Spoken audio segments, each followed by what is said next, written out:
नशीली दवाओं को लेकर पूर्व में भी अभियान चलाया गया है। किस तरह से मेडिकल स्टोर संचालक द्वारा और आपने जांच भी की है, क्या किस तरह की जांच की गई है? माननीय मुख्यमंत्री महोदय के निर्देश पर राज्य में अगर कोई नशीली दवाइयाँ, जिनको नशीली नहीं कह सकते, जो दवाइयाँ वास्तव में इस्तेमाल के लिए बनी होती हैं, लेकिन अगर कोई व्यक्ति उनका मिसयूज़ करता है या दुरुपयोग करता है तो उससे आम जन के स्वास्थ्य पर जो विपरीत प्रभाव पड़ता है, इसलिए माननीय मुख्यमंत्री के निर्देश पर पूरे राज्य में 13 से लेकर 22 तारीख तक एक अभियान चलाया जा रहा है, जिसमें जो औषधि नियंत्रण अधिकारी हैं वो अपने स्तर पर उन दवाओं की दुकानों की जाँच करेंगे। उस जाँच में यदि कोई अनियमितता पाई जाती है तो उस पर सख्त से सख्त कठोर कार्रवाई की जाएगी। इसका कल से उसका शुरुआत हुई है, आज उसका दूसरा दिन है और ये जानकारी राज्य स्तर पर हमें प्रेषित की जाती है कि किस प्रकार उसकी कार्रवाई करनी है। ये हमारे अधिकारी कुछ अपनी इंटेलिजेंस के आधार पर उन दुकानों का चयन करते हैं और उसके बाद उन पर जो रिपोर्ट आएगी उसके स्तर पर हम अपनी कार्रवाई संपादित करेंगे उसमें उसने किस तरह की अनियमितता बरती है।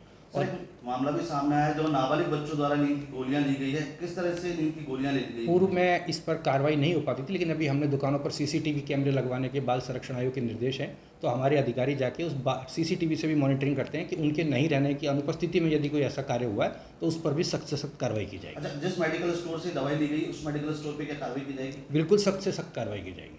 अब तक अभियान में क्या हुआ है? केवल अब तक अभियान में प्रतिदिन हर एक अधिकारी को 2 निरीक्षण करने हैं, तो अभी तक 12 निरीक्षण हुए हैं।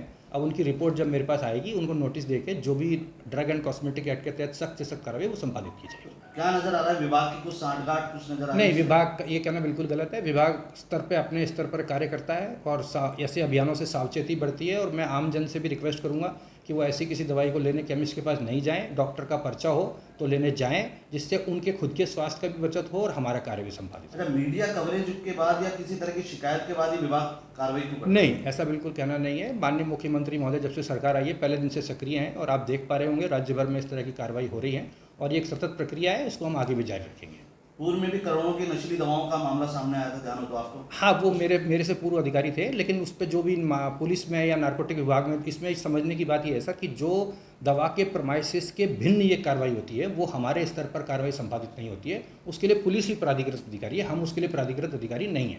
हमारा जो अधिकार क्षेत्र है वो दवाओं की दुकान के अंदर अगर कोई ऐसी दवाई मिलती है तो उस पर हम कार्रवाई करते हैं।